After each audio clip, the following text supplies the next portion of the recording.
C'est la team, on se retrouve dans le 5 ou 6e épisode, je sais déjà plus, du podcast Je téléphone Rose avec Méline. C'est. Voilà, aujourd'hui on va parler d'un sujet qui nous intéresse toutes les deux et que je trouve passionnant et que je voulais absolument faire, et en plus avec toi. Donc on va parler de biculture, un peu d'être une femme arabe en soi, parce qu'on est toutes les deux arabes en France. Toi, je vais te laisser expliquer ta situation, mais moi en tout cas j'ai mes 2 parents qui sont algériens, et donc on a 2 situations aussi complètement différentes qu'on va pouvoir aborder chacune, et voilà, ça va être super intéressant. Du coup je te laisse commencer un peu par décrire ta situation. Du coup c'est surtout du côté de ta mère, donc je te laisse expliquer un peu son parcours. Toi, comment t'as un peu imprimé son parcours dans ta propre socialisation, et voilà. Ok, du coup, moi, j'ai une mère qui est à 100% syrienne et mon père est à 100% français. Donc déjà, ça me donne... j'ai un foyer vraiment biculturel, dans le sens où c'est 2 cultures qui sont complètement imprégnées chez chacun de mes parents, mais qui sont complètement différentes. Et du coup, moi, ma mère, elle est venue en France pour vivre avec mon père dans le début des années 2000. Elle a passé les 30 premières années de sa vie en Syrie, à Damas. Et donc, en Syrie, elle était plutôt d'une classe sociale défavorisée, au sens des capitaux financiers, etc. Après, d'un côté plus culturel, pas du tout, parce que mon grand-père, c'était un assez grand prof de mathématiques en Syrie. Du coup, elle a quand même eu certains privilèges et la chance, par exemple, d'aller dans la meilleure école publique de Damas, etc. Donc ça, je pense que c'est vraiment un paradoxe qui a vraiment structuré sa vie, dans le sens où elle a été à la fois...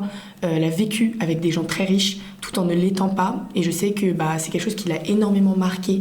Et quand elle est arrivée en France, c'est aussi un truc qui la marque aujourd'hui, parce que déjà, il y a une grande partie de la diaspora libanaise et syrienne. C'est des gens qui sont particulièrement aisés. Et du coup, quand elle est arrivée en France, elle s'est ni sentie à sa place en France, ni sentie à sa place avec toute cette diaspora syrienne. Parce que justement, de fait, ils venaient pas vraiment du même milieu. Et du coup, ma mère, elle est arrivée en France vers 30 ans après avoir rencontré mon père. Elle avait travaillé un peu en Syrie, et donc il y a aussi toute cette dualité en tant que femme syrienne, sachant qu'elle est chrétienne et qu'elle vivait, du coup elle a vécu toute sa vie sous le régime des Assad, d'abord Hafez et ensuite Bachar. Donc ça a été vraiment, je pense que ça l'a vraiment structuré, c'est-à-dire quand elle est arrivée en France, elle n'avait pas du tout cette culture française, déjà de la liberté d'expression, la liberté de grève, par exemple. Vraiment un truc hyper drôle, c'est genre que quand elle est arrivée et qu'elle a travaillé, genre son premier jour de travail c'était un jour de grève, et que elle comprenait pas ce que c'était la grève, donc elle allait voir tout le monde en leur disant d'aller se boucher et de travailler. Du coup, elle s'est fait huer sa mère, en plus comme c'était une femme arabe qui avait un bon poste et qui comprenait pas ce que c'était la grève, tout le monde l'a grave agressée. Du coup, avec le recul maintenant on en rigole. Mais voilà, et du coup quand elle arrive en France, justement à cause de ce truc de diaspora où elle n'était pas du tout dans les mêmes classes sociales que la diaspora syrienne, je pense qu'elle a eu vraiment un désir d'assimilation qu'elle avait déjà eu avant, parce qu'elle était très contente de venir en France. Déjà, sachant que la Syrie, ça a été un protectorat français, et du coup, il y a toujours eu cette grande culture d'admiration de la France qui n'est pas du tout le même en Algérie, parce qu'en Syrie, par exemple, il y a beaucoup moins cette haine de la France, ils parlent toujours énormément français, ils voient la France plutôt comme un grand pays, etc. Du coup, je pense qu'elle était hyper contente de venir, et du coup, il y a eu tout ce truc où elle s'est extrêmement assimilée, limite, moi, je pense, un peu trop, quitte à en oublier une partie de sa culture. C'est-à-dire que par exemple, moi j'ai très rarement mangé syrien chez moi. On ne parle pas arabe, et on n'a pas vraiment de moi-même je me suis imprégnée de la culture, mais je dirais pas que ma mère m'a complètement imprégnée de la culture syrienne, genre. Ok. Et ça, de toute façon, on va y revenir sur le truc de la langue et sur le truc de la nourriture, etc. Je fais juste un petit point sur moi, du coup. Et après, on passe vite aux autres questions parce que c'est super intéressant. Et j'ai déjà noté plein de trucs. Donc, moi, du coup, mes 2 parents sont algériens. Mon père, c'est la première immigration après la guerre d'Algérie. Il est venu en France, il avait 3 mois. L'Algérie était encore française. Et ma mère, c'est une des dernières immigrations. C'est dans les années 90. Pour ceux qui savent un peu, en gros, dans les années 90, en Algérie, il y avait 10 ans de terrorisme, et donc ma mère a fui ça et a fui le système islamiste qui était en train d'être mis en place.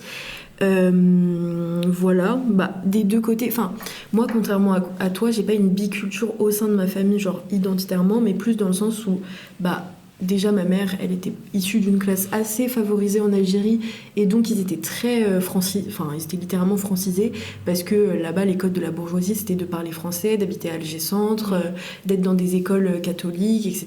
Donc ça c'est un peu l'éducation qu'a eu ma mère. Et mon père, lui, il n'a pas connu l'éducation, la scolarisation ni l'éducation en Algérie. Il a fait toute sa scolarité en France, et il est arrivé, il avait 3 mois, donc il se considère comme français. Mes 2 parents n'ont pas la nationalité française. Ta mère là? Ouais, ma mère elle l'a eu en se mariant avec mon père. Justement, elle s'est mariée pour ça. Okay. Parce que sinon elle pouvait pas rester sur le territoire français. Ok. Oui, parce que c'était une situation plus compliquée que... Exactement, ouais. Il y a déjà des moins d'accords déjà entre Algérie, Syrie, etc. C'est pas pareil, quoi. Ouais. Du coup, moi, mes parents n'ont pas la nationalité, pas parce qu'ils ne peuvent pas, parce que justement, avec les accords d'Évian, etc., en soi, ils sont vraiment facilités en termes administratifs, mais parce qu'ils ne veulent pas. Parce qu'ils se considèrent français de fait, vu qu'ils habitent ici, ils ont toujours travaillé en France, etc., ils ont eu des enfants français, mais il y a un patrimoine un peu ambivalent, parce qu'il y a toujours ce truc de la mémoire de l'Algérie, la mémoire de la terre, qui est un peu plus complexe que le cas de la Syrie ou du Liban, même au Moyen-Orient, ou encore même de la Tunisie et du Maroc, parce que c'était des protectorats et que du coup, il n'y a pas ce même rapport à la terre qu'avec l'Algérie qui a été colonisée pour le coup. Mais ça, on pourra y revenir juste après. Donc moi, mes parents, ils m'ont appris l'arabe, bon, du coup le dialecte, mais ils me l'ont appris. Toute ma vie, j'ai entendu mes parents faire des mélanges de phrases en français et en darija, du coup le dialecte. Et depuis, très tôt, mes parents, ils m'ont inscrite au cours d'arabe. Bon, islamique, mais cours d'arabe quand même. Et je rentre à la maison, parfois mon père il fait une omelette et le lendemain il va faire un tagine, quoi. Donc, Alors que moi déjà pas du tout, ma mère ne sait pas, elle sait mais elle ne cuisine jamais syrien, elle nous a jamais cuisiné syrien. Mais on va parler du rapport à la culture d'origine parce que je trouve ça assez intéressant. Moi, mes parents sont très proches parce qu'il y a un truc un peu de mémoire. Et toi, je pense que... c'est ma propre analyse du truc. Mais plus, vu que la Syrie, ça a été un pays longtemps en guerre, qu'il y a eu plein de conflits, etc., il y a eu peut-être un détachement, pas émotionnel, mais juste peut-être un peu relatif de la culture syrienne parce que trop traumatisée. Mais je vois en vrai ce que tu veux dire, parce que aussi à ce rapport à, par exemple, moi quand j'étais petite et que je disais que ma mère était syrienne, les gens me demandaient si elle était venue en bateau. Et ça, c'est un truc qui m'a énormément marqué, c'est genre l'essentialisation d'une culture à une histoire de migration, etc., mais aussi une histoire de... on m'a toujours dit, t'es syrienne, t'es musulmane, alors que moi, ma famille est chrétienne, donc assyriaque, et ça n'a rien à voir, on n'a pas du tout les mêmes... Après, bien sûr, ça se ressemble culturellement, mais on n'a pas les mêmes rites, etc. Donc, et en plus, moi, ma mère, en arrivant en France, elle s'est... particulièrement athéisée, je sais pas si ça se dit comme ça, mais je veux dire elle croit plus en Dieu aujourd'hui. Après, je pense que culturellement il y a quand même des trucs qui restent, c'est-à-dire que avant les examens elle va à l'église me poser une bougie, je pense que c'est plus culturel, mais genre, en vrai, comparé à mon père qui a lui genre jamais été croyant, sa famille même s'il est baptisé, c'est genre purement culturellement il est baptisé catho, mais pas du tout, et genre ce rapport à l'essentialisation de la culture et tout, moi je sais que ça m'a grave marqué, et je pense aussi que ma mère avait vraiment envie de se détacher aussi de la culture syrienne qui, de fait, est particulièrement oppressante pour les femmes. Ça veut pas dire qu'elle l'est tout le temps, mais faut pas non plus... je trouve pas que ça soit problématique de dire ça, dans le sens où c'est un fait. C'est-à-dire que, moi par exemple, ma mère, elle aurait jamais pu se marier avec une personne musulmane parce qu'elle est chrétienne. Il y avait tout ce rapport aussi où elle a pu que très tard entretenir des relations, fumer, sortir, etc.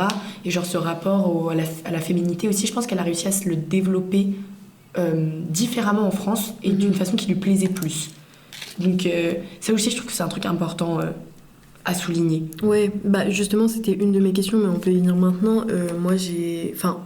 tout ce truc de la femme arabe, mais plus particulièrement en France de la femme maghrébine, mais bon, parce qu'on a le rapport plus court avec le Maghreb, mais c'est quelque chose qui m'a grave marqué à vie, parce que moi du coup je suis née dans un petit village de banlieue avec que des blancs, etc. Désolée, on va être super trash là. Que des blancs, donc j'ai été dans une école de blancs, donc très tôt en fait j'ai compris que j'étais différente des autres. En plus ça se voit beaucoup plus physiquement que moi, tu vois. C'est que je suis grave typée contrairement au reste de ma famille d'ailleurs, ce qui est un peu marrant. Et du coup très tôt j'ai dû prendre en main le fait que en fait j'étais différente des autres, que ça soit culturellement parlant, physiquement parlant ou même religieusement parlant, et du coup grosse crise identitaire très tôt. Et puis après, il y a eu au collège et au lycée, beaucoup au collège, la fétichisation de la femme maghrébine / arabe, avec tous les trucs de... Je sais plus ce qui était à la mode avant 9 de I. C'était un peu les meufs qui crient au fond du bus. C'est ça, exactement. Les meufs avec les t-shirts lions, là. Ouais, ça exactement. Que les stigmatiser en mode t'étais arabe, tu vas t'avoir un t-shirt roi lion, genre. Et puis tout l'héritage de la beurette, etc. On a le droit de le dire. je mets un trigger warning avant, on a le droit de le dire. Et par rapport à ma mère, tu le disais super bien, ma mère, pareil, elle a été de force obligée d'arrêter ses études avant le bac.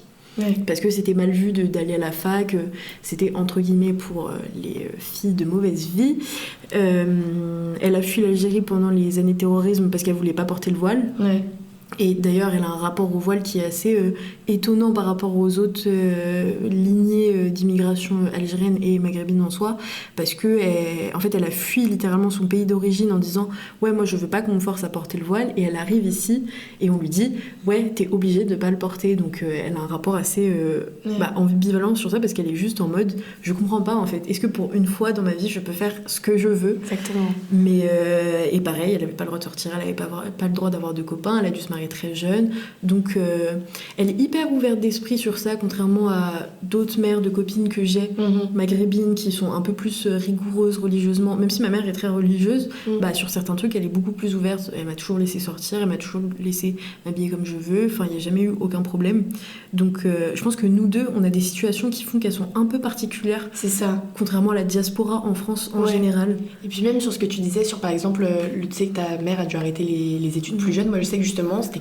complètement l'inverse, parce que même si mon grand-père par exemple il était quand même très à cheval sur certaines normes sociales qui font qu'en fait on considère plus ou moins bien ta famille. Déjà ma mère c'est la seule fille d'une fratrie de 3, donc en plus c'est la petite dernière, souvent un peu la petite protégée, c'est un peu le petit bijou de mon papy, et je sais que justement par exemple sur les études, moi mon grand-père il a toujours vu les études comme vraiment le levier d'émancipation, donc il a poussé ma mère à faire des études, elle a fait des grandes études, elle a fait pharma en Syrie, après elle a fait un master 2 en France, etc. Et genre la différence de ça, c'est ça un peu le paradoxe, c'est que d'un côté ils ont énormément poussé ma mère à faire des études, à travailler, à s'émanciper financièrement, etc. Mais d'un autre côté, il y a cette espèce de norme sociale très ancrée dans la société syrienne et arabe, maghrébine en général, de quand même une fille, c'est censé un petit peu se tenir, quoi. Et moi, je sais que ma mère, du coup, à l'inverse, moi, elle m'a toujours laissé sortir. Elle m'a toujours dit, en plus, par exemple, ouais, faut que t'aies des histoires, faut que tu profites et tout. Elle a aucun problème avec ça. Genre, justement, elle prend, je pense, grave le contre-pied. Et je sais pas si ta mère le prend autant, mais quand même un peu, j'ai l'impression. En vrai, un peu, parce que j'ai l'impression qu'à travers moi, ou même à travers ma petite sœur, elle voit la vie qu'elle n'a pas eu à voir. Je vois tellement ce que tu veux dire. Et du coup, genre, elle nous force pas, mais elle nous pousse à faire des études, elle nous pousse à sortir, elle nous pousse à avoir des copains, je sais pas, à avoir plein d'amis, etc. Parce que c'est la vie qu'elle a pas pu avoir et c'est la vie qu'elle veut pour nous.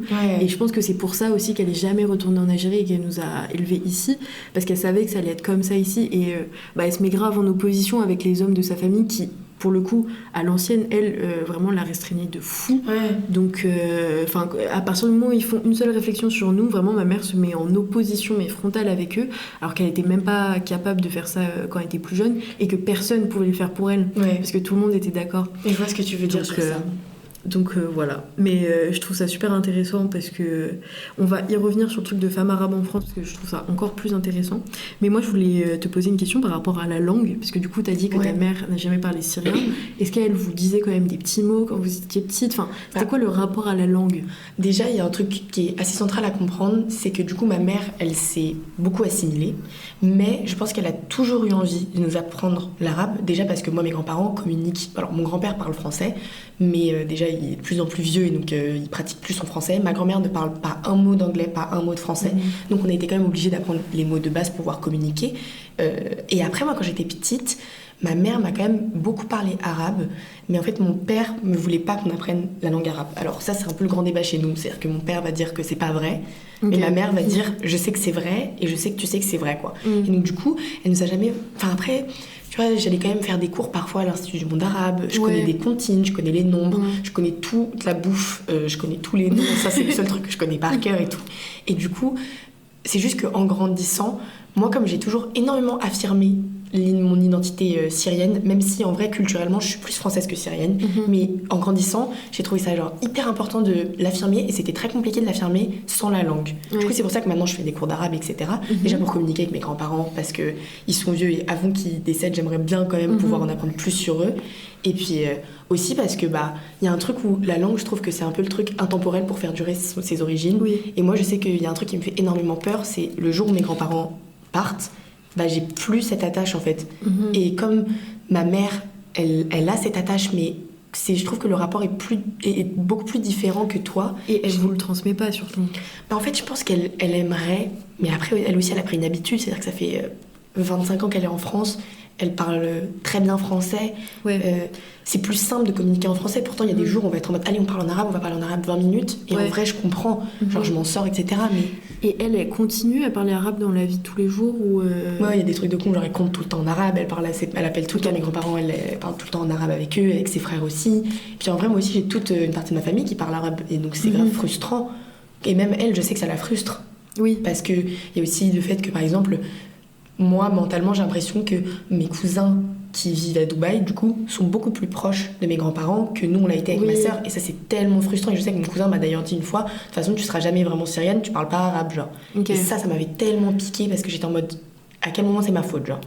Je suis là, frère, je me la crame à apprendre l'arabe, faut dire à l'envers, il y a je sais pas combien de lettres et tout. C'est dur, genre, quand on l'apprend pas petit, c'est tellement dur, je trouve. C'est ça le problème. Et je trouve que le rapport à la langue, enfin, en tout cas, quand t'es issu d'une biculture, c'est hyper important. Et c'est bizarre à quel point, genre, c'est une question qui est paradoxale.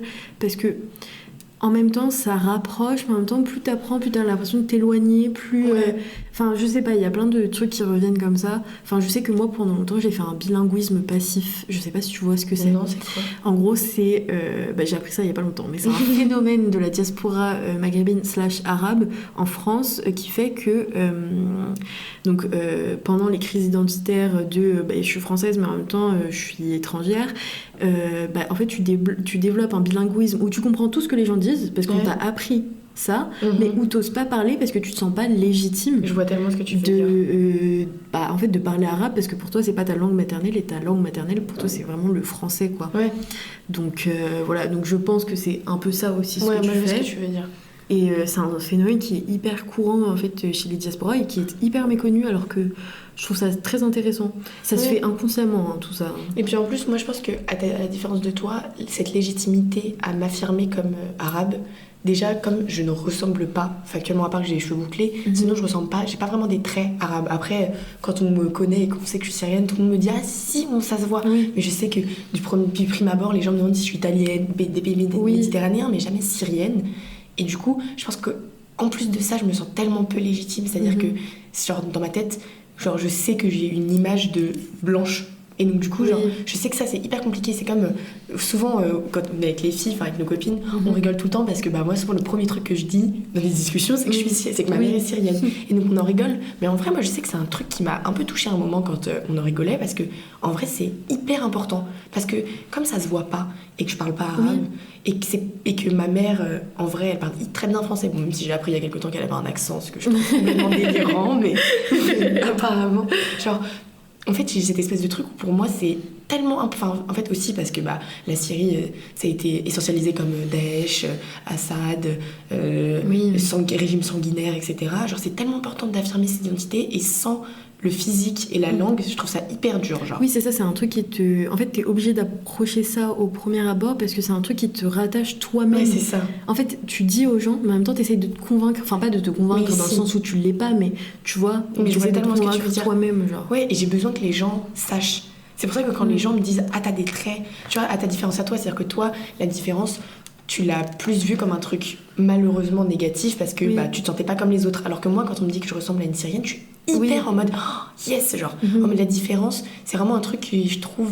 Mais je pense du coup, on a un rapport qui est en évoluant, t'as plus le même rapport que moi, mais à l'origine, genre moi j'ai vraiment un rapport à la différence où je suis hyper fière. Genre. Mais ça, je pense que ça dépend du coup de nos deux contextes. C'est ça. Vu que t'as moins été, entre guillemets, arabisée dans ton enfance, bah forcément t'as moins senti le décalage. Enfin, moi vraiment, j'allais à l'école, c'était un autre monde que quand je revenais chez moi et que mes parents écoutaient du rail, que ma mère faisait des tagines, qu'on regardait El Jazeera. Ah, mais ça, après, c'est tout le monde, tous les Arabes. Oui, non, mais ça c'est universaliste, expérience. Mon gros daron français, lui, à fond Al Jazeera, je suis en mode bon. Mais tu vois, quand à l'école on t'apprend l'histoire des rois de France, moi quand j'étais petite, on m'apprenait l'histoire de l'Algérie, l'histoire du Moyen-Orient et de, je sais pas comment Israël s'est proclamé indépendant. Genre. Mais ça aussi, Israël, il faudrait qu'on en parle parce que c'est vraiment un truc, je trouve, très identitaire. Auquel moi je me suis rattachée pour affirmer ma nationalité, enfin du coup j'ai pas de nationalité mais mes origines syriennes genre. Vraiment le conflit israélo-palestinien, je sais que c'est un truc où genre, mais de toute façon on en parle souvent, mais nous on a grandi dedans. Oui, bah c'est ça. On a grandi dedans, en plus moi le Golan ça a été annexé par Israël pendant la guerre des 6 jours, ça a jamais été rendu. Depuis le 7 octobre, moi j'ai une peur constante que mes grands-parents se fassent tuer sous les bombes israéliennes. Et genre je sais que même depuis petite, c'est un truc de con, mais genre chez moi c'est le boycott sur le houmous. C'est-à-dire que quand il y a du houmous made in Israël, on le fout au fin fond du Carrefour, bon du coup plus Carrefour maintenant, au fin fond de l'Intermarché, parce que c'est genre, et c'est des trucs de con d'affirmation, mais je pense que t'as ça aussi, je sais que moi je me suis affirmée arabe à travers ça aussi. Oui c'est genre. ça. Bah après on peut en parler maintenant, mais moi je sais que j'ai grandi avec mon daron qui adorait pas forcément Kadhafi ni Nasser, mais qui a vécu avec ça et qui du coup s'est créé une identité par rapport à ça, parce que faut savoir que mon père aussi a eu une énorme crise identitaire en se rendant compte en fait qu'il était pas arabe mais qu'il était amazigh, donc maghrébin. Et du coup, par ça, en fait, il s'est dit, mais toutes les thèses pan-arabiques qu'on me donne, ça me concerne pas moi. Moi, je fais juste partie, en gros, du monde musulman, entre gros guillemets. Mais nous, on n'est pas arabes, à l'origine, on n'est pas musulmans. Et donc, il a grandi avec Kadhafi, qui voulait du panafricanisme, et Nasser, donc avec le panarabisme. Et du coup, il nous a grave inculqué ça en mode, ce qui se passe en Afrique, ça nous concerne. Ce qui se passe dans le monde arabe, ça nous concerne aussi. Donc, full information dessus. Enfin, moi, depuis toute petite, j'apprends plein de trucs sur la Syrie parce que mes parents sont hyper touchés. J'apprends plein de trucs sur la Palestine, sur ce qui se passe en Irak, en Iran, sur les Kurdes. Enfin, vraiment, j'ai eu une sensibilisation à ça plus que, je pense, n'importe quel Français basique de classe moyenne, genre. Mais je vois ce que tu veux dire. Et puis même aussi, moi je sais qu'en apprenant la guerre d'Algérie, même si je suis pas du tout algérienne, je sais que c'est un truc de con, mais ça me rappelle, c'était les printemps arabes d'avant, quoi. Et je sais que c'est vraiment un truc qui m'a grave marqué moi, parce qu'en Syrie, les printemps arabes, ça a juste été une répression énorme, des massacres, c'était particulièrement violent. Moi, les printemps arabes, c'est le moment où j'ai été coupée territorialement de mes origines, c'est-à-dire que je suis parvenue en Syrie depuis 2010. Et ça m'a énormément marqué. Ma soeur n'est jamais allée en Syrie. Moi, j'avais prévu de quand même aller à la base, je passais tous mes étés en Syrie. C'était aussi comme ça que ma mère pensait qu'on allait apprendre l'arabe. Ça m'a grave coupé. Je sais que ça m'a énormément marqué. Et en apprenant la guerre d'Algérie, le fait qu'il y a eu une libération à la fin, que la colonisation elle est partie. Après, je sais que c'est un truc, c'est pas pareil. C'est deux contextes différents, mais tu peux les recouper. De révolution, que le peuple se rebelle, que le peuple se laisse pas faire. Je sais que ça m'a grave marqué. J'ai toujours été en mode, mais pourquoi est-ce que en Syrie ça n'a pas marché? Et genre grave en mode, pour moi, même si le régime aujourd'hui en Algérie c'est pas non plus le meilleur qui existe, après aucun régime n'est parfait, mais genre je sais que c'est un truc qui m'a grave marqué, de genre même vous avez ça un peu, je trouve, cet esprit révolutionnaire, cet esprit de rebelle, ce truc où vous vous conformez moins aux règles, que moi j'ai toujours particulièrement trouvé ça hyper je sais pas. Genre c'est hyper admiratif, je suis très admirative, genre. Ok, c'est pas pour me jeter des fleurs ou quoi, mais je comprends, je me jette des fleurs. Non mais je comprends grave parce que, je voulais qu'on parle du rapport à la guerre, mais juste avant ça, je veux dire que, donc le truc de biculture, etc., mon daron me l'a beaucoup enseigné sous le prisme de la Révolution. Parce que Alger, c'est connu comme la Mecque des révolutionnaires, et je suis quand même à moitié française, donc c'est quand même le pays de la Révolution française et des droits de l'homme, donc... En fait, les deux côtés, j'étais en mode, en fait, c'est super, j'ai deux origines qui sont littéralement les berceaux de la révolution dans le monde entier. Un pour le monde arabe et l'autre pour le monde occidental. On peut remettre en cause, mais voilà. Et par rapport au rapport à la guerre, je pense que c'est un truc un peu universel dans le monde arabe, mais aussi en Afrique, plus généralement. Je trouve qu'on a un rapport à la guerre assez... plus particulier qu'en Occident par rapport aux deux guerres mondiales, etc. Parce qu'on enseigne la mémoire, c'est quelque chose qu'on essaye d'éviter, qu'on explique que la guerre c'est pas bien, alors que dans le monde arabe, on instaure littéralement des dictatures militaires en nous expliquant qu'on est obligé d'être armé, mais jusqu'au cou, pour éviter la guerre. Et je pense que du coup, nous, on nous transmet un peu... Enfin, du coup, c'est avéré, genre c'est les thèses de François Fanon, etc. Comme quoi, dans la génétique, on a les traumatismes de la guerre qui sont transmis de génération en génération. Et du coup, moi, je voulais savoir, toi, par rapport à ce qui s'est passé, surtout à partir de 2010-2011, des printemps arabes, comment toi, tu te percevais, comment ta mère te l'a transmis un peu, et même avant, parce que la Syrie n'avait pas une histoire hyper facile avant non plus. Donc, je voulais savoir un peu ton rapport à la guerre, au conflit. Déjà, moi, je sais que moi, j'avais 4 ans quand ça a commencé. Donc, le premier rapport que j'ai eu, c'était juste une incompréhension. Et je sais d'ailleurs que c'est ça qui a vraiment structuré mon attrait pour les questions géopolitiques, pour la politique en général, etc. C'est-à-dire que juste, je n'ai pas compris. On m'a juste expliqué que j'allais plus jamais revoir mes grands-parents parce que si on allait là-bas, on allait mourir. Du coup, le premier rapport, c'était hyper particulier. Et après, et je sais que justement, c'est parce que c'est né d'une incompréhension que ça m'a poussée à essayer de comprendre. Et après, moi, je sais que par exemple, mes grands-parents ont souffert sous les Assad, mais qu'ils n'ont pas non plus tant souffert que ça parce qu'ils se sont aussi pliés à ce qu'est une dictature, c'est-à-dire qu'ils se taisent. Pour autant, mon grand-père était quand même, et ma grand-mère aussi, très politisée. Surtout mon grand-père, très politisé, toujours des choses à dire, toujours des réflexions. Il était très fan justement du modèle français, et ça, c'est un truc qui a énormément marqué ma mère, c'est-à-dire que quand il y a eu la réaction de la France après le 7 octobre, quand ils ont mis le drapeau israélien sur la Tour Eiffel, elle m'a dit un truc qui m'a grave marqué, c'est qu'elle est venue en France pour être dans le pays des droits de l'homme, et qu'en fait elle se rend compte qu'elle s'est vraiment fait berner parce qu'on n'est pas dans le pays des droits de l'homme, et qu'il y a des préférences, etc. Et ça l'a grave marqué. Mais après, pour venir sur le rapport à la guerre, je pense que j'ai moins développé justement cette réflexion du coup sur la guerre, parce que moi je l'ai plus vu comme un grand drame familial, plus que régional. Et après, moi, le rapport à la guerre, il s'est plus structuré avec Daesh, etc. Mais c'est aussi un rapport de peur. Parce que moi, du coup, j'ai quand même... la moitié de ma famille vit dans les territoires kurdes, dans le nord de la Syrie. Donc, ils sont pas kurdes d'origine, mais ils sont kurdes de culture. Donc, mon grand-père est très, très proche de la culture kurde, etc. Et donc, moi, j'avais eu cette peur que ma famille meure. Donc, des histoires où on me raconte que des cousins se sont fait massacrer par Al-Qaïda, par Daesh, etc. Et après, j'avais peur aussi d'Israël qui bombarde, etc. Donc, je pense que j'ai moins eu cette réflexion sur la guerre. C'était vraiment un truc de peur. Vraiment, j'ai toujours eu extrêmement peur de la mort de mes proches, pas à cause de la guerre. Et je sais que c'est un truc qui m'a grave marqué, si je me suis toujours posé la question, si mes grands-parents meurent à cause d'Israël, par exemple, je ne sais même pas comment je vais réussir à rester lucide, en fait. Parce que déjà ils souffrent à cause d'Israël, c'est-à-dire que c'est pas un truc, et même ils ont souffert de la guerre en général, de Daesh, etc. Mais il y a un truc où, genre, je me suis toujours dit, si ils se font tuer à cause des conflits géopolitiques, à cause de la guerre, et c'est ce que ma grand-mère avait dit, c'était assez drôle quand il y a eu la libération, entre guillemets, de la Syrie avec Al-Shara qui arrive. Elle était en mode, il y avait beaucoup de milices géorgiennes, etc. Et ma grand-mère qui dit, on a vécu le cancer, on a vécu Daesh, on a vécu Israël. Il est hors de question que je meure à cause des milices géorgiennes et tout. Et ça m'avait fait grave rire parce que j'étais en mode, en vrai, c'est vrai qu'ils ont vécu tellement de formes de guerre, genre. Et c'est grave, c'est tellement... Ouais, c'est vraiment ce que tu disais, c'est pas du tout le même rapport à la guerre qu'on a en Europe, genre. Et même que toi, il y a dans les pays du Maghreb, c'est pas pareil, genre. Je pense que ça rejoint un peu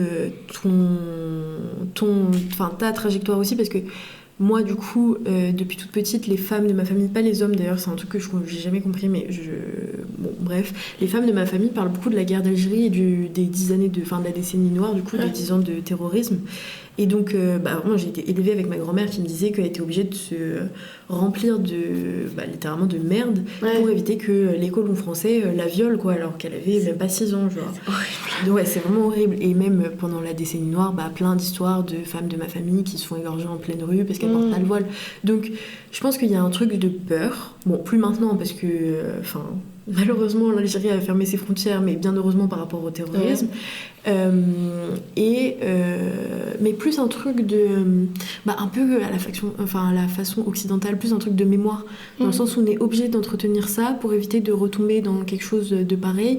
Et surtout, je trouve que en tant que fille issue de la diaspora maghrébine, c'est hyper important de perpétuer la mémoire de l'Algérie, d'autant plus que tu es dans le pays colonisateur. Exactement. Et que du coup, ça a plus une caisse de résonance que si t'étais en Allemagne, par exemple. Donc voilà. Mais je trouve ça super intéressant. Et ce que je trouve encore plus intéressant, c'est que tu parles de 2011. Et moi, c'est mon premier éveil politique 2011.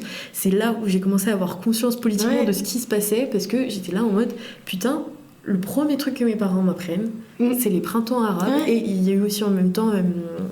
le terroriste là, Mohamed Merah. Donc à Toulouse. À Toulouse, exactement. Donc les deux en même temps, où d'un côté mes parents m'apprennent qu'en fait il y a des manifestations dans tous les pays arabes et que du coup il y a une espèce de vague de révolution, de liberté, etc. Et de l'autre, on m'explique que par contre, ici en France, ça va être compliqué maintenant d'être arabe et musulman, parce que tu vas avoir pas mal d'islamophobie, tu vas avoir pas mal de stigmatisation. Ah, t'es arabe, donc t'es musulman. Ça, t'es musulman, donc t'es terroriste. Donc... Et puis même, t'es arabe, donc t'es terroriste. Oui, exactement. C'est que des fois, il faut même pas la passerelle. Et là, mais je suis en mode, quand ma mère, on me dit, du coup, elle va à la mosquée. Du coup, elle est terroriste. Alors attends, laisse-moi réfléchir 2 secondes parce que là, je ne comprends pas le raisonnement. Non, mais oui, mais du coup, ça a été. Je pense que ça, la décennie 2010, ça a été très compliqué en termes de femmes arabes musulmanes. Mais oui. Parce que en 2015, on t'explique que les attentats de Charlie Hebdo, qui soient très tristes, etc., on t'explique que tous les musulmans de France doivent sortir sur la rue et dire « je suis Charlie » et s'excuser de ce qui s'est passé. Enfin, excuse-moi, mais quand il y a un prêtre qui est accusé d'attouchement sur mineur, est-ce qu'on demande à tous les chrétiens de France de sortir dans la rue et de s'excuser pour ça ? Non.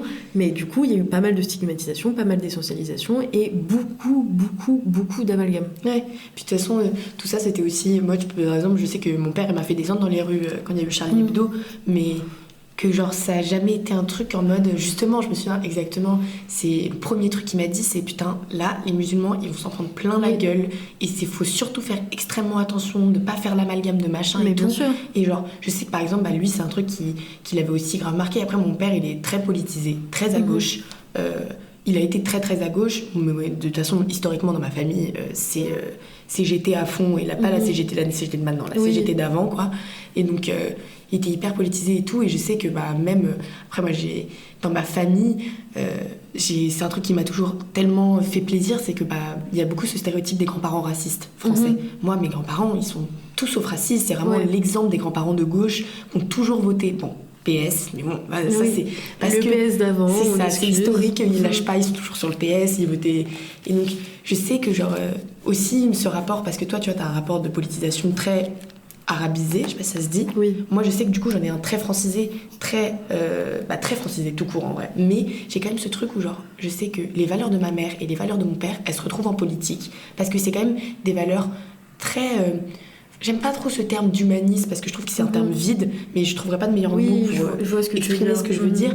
Mais genre, je sais que c'est un truc qui m'a grave marqué, ça, c'est genre, même sur les manifs, même quand il y a eu le 7 octobre, c'est tout ça, c'est que même si avec mon père, on n'est jamais complètement d'accord parce que ma mère a ce côté syrien qui prend quand même le dessus en politique parfois, je trouve, mais on se retrouve quand même sur des trucs et ça m'a toujours fait énormément plaisir. C'est-à-dire que, puis aussi, mon père, il est quand même très respectueux de la culture de ma mère, c'est-à-dire que il essaie d'apprendre l'arabe, même si c'est pas fameux du tout, il essaye et tout. Et genre, ça, c'est trop bien. C'est trop bien. Mais je pense que ça vous aide aussi, vous, à avoir un rapport. Parce que moi, je trouve ça important d'avoir un rapport à sa biculture. Je trouve ça... Enfin, je sais que c'est quelque chose que je veux grave enseigner à mes enfants. Quelle que soit la culture du père plus tard. Genre, je veux juste que ça se transmette parce que j'ai pas envie que ça se perde. Et... surtout, on est menacé de plein de trucs. On est menacé de la disparition des langues, on est menacé de la disparition de la culture en général. Donc, pour moi, c'est un truc super important. Après, je voulais grave qu'on revienne sur un truc un peu plus personnel.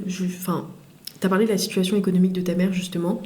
Et je veux qu'on parle de la situation culturelle, ta situation culturelle, parce que tu m'en as pas beaucoup parlé par rapport à l'école, par rapport aux amis, etc. Et même, peut-être pour recouper avec la situation un peu culturelle de ta mère quand elle est arrivée en France. Enfin, un peu tout ce truc d'assimilation, etc. En vrai, moi, je sais que du coup, j'ai toujours affirmé que j'étais syrienne. Alors déjà que j'ai pas de nationalité syrienne, culturellement je le suis pas énormément, mais je le suis, je dirais, la dernière fois on m'a demandé, je pense que dans ma tête je suis 60% française culturellement, 40% syrienne. Donc c'est moins, mais c'est quand même significatif beaucoup, quoi. Et je sais que comme ma mère s'est énormément assimilée Et je sais que d'ailleurs, c'est un truc qui a été difficile. Elle a une copine qui a aussi une double culture et une double nationalité, je crois. Non, juste double culture. Et elles en parlent souvent, c'est que elles se sentent ni à leur place en Syrie, ni à leur place, ni complètement en Syrie, ni complètement en France. Et du coup, moi, je sais que j'ai pas ce truc, parce que je me sens à ma place en France. Par contre, je me sens pas du tout à ma place en Syrie. Et ça, c'est un truc qui m'a grave frustrée en fait, parce que j'aimerais bien me sentir chez moi en Syrie, mais du coup tu te sens à ta place en France quand même. Ah oui, moi je me sens à ma place en France, et d'ailleurs c'est un truc que je prends comme très positif, mais aussi je me rends compte que j'aurais peut-être inconsciemment, et c'est limite un peu pervers je trouve, mais inconsciemment j'aurais peut-être bien aimé avoir la même situation que ma mère, parce que je trouve que du coup c'est un truc où genre je perds un peu une essence de moi-même qui est mes origines, et ce que j'aurais espéré avoir une culture vraiment 50-50. Mais du coup, des fois, je suis en mode, en vrai, oui, factuellement, je me sens plus française, quoi. Oui. Alors que, je pense que j'aurais aimé me sentir autant des deux. Et surtout en grandissant. Parce que justement, ce rapport à la disparition de la culture, etc., moi, je sais que je l'ai énormément, parce que justement, il n'y a pas la langue, etc.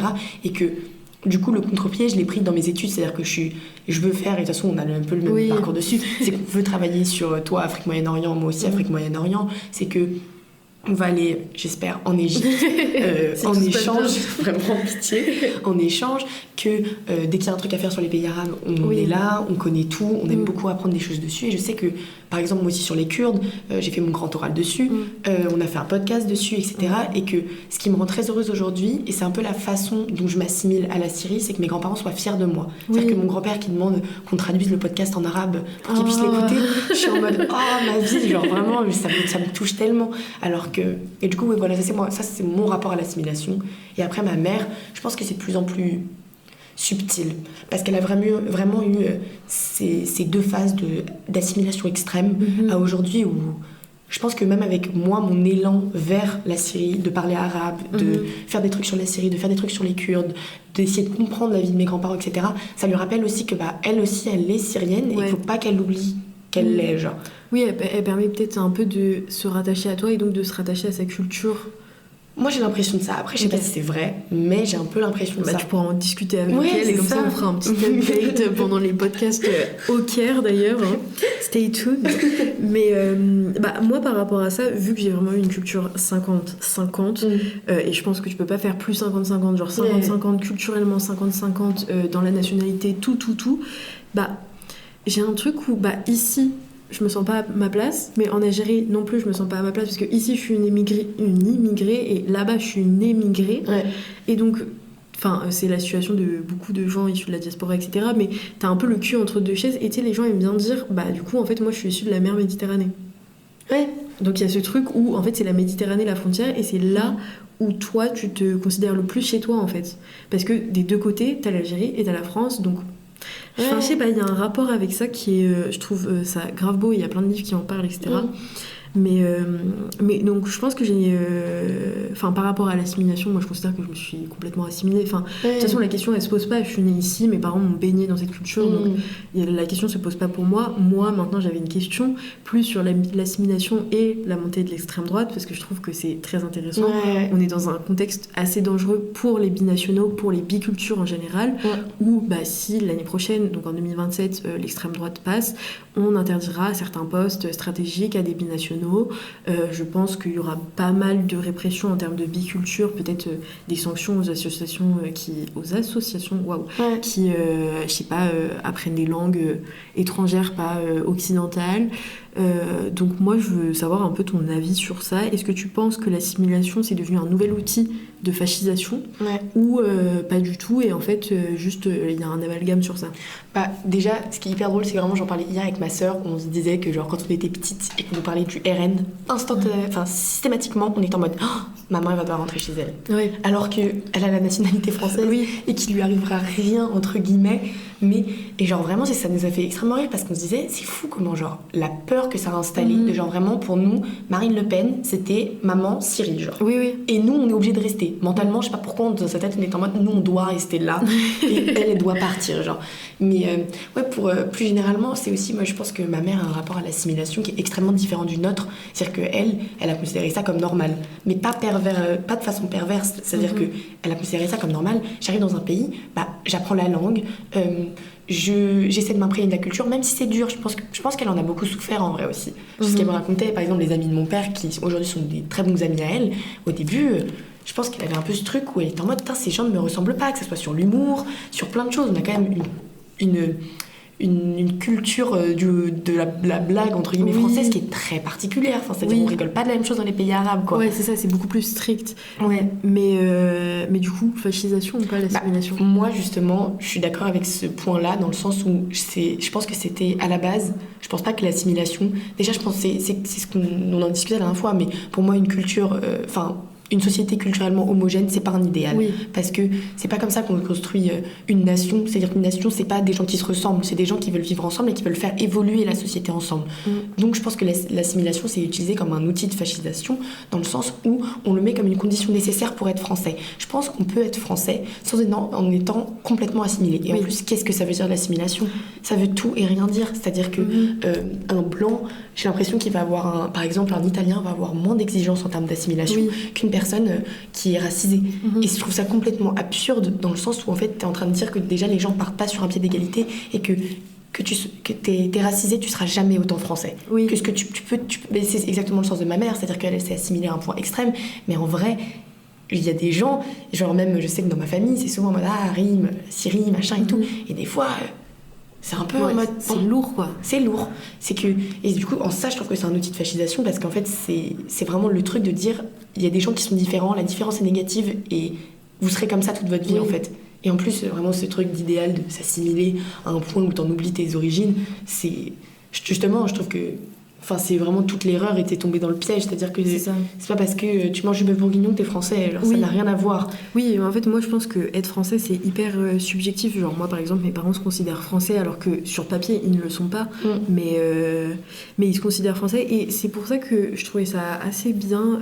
Il y a quelques années, dans les manifestations, on a érigé une grande banderole avec écrit, il y a quelques années, non, en 2024, quand le RN était à 30% pour les législatives. Tu sais, la grande banderole, la France est issue de migration, avec donc le jeu de mots et tous les petits tissus recoupés.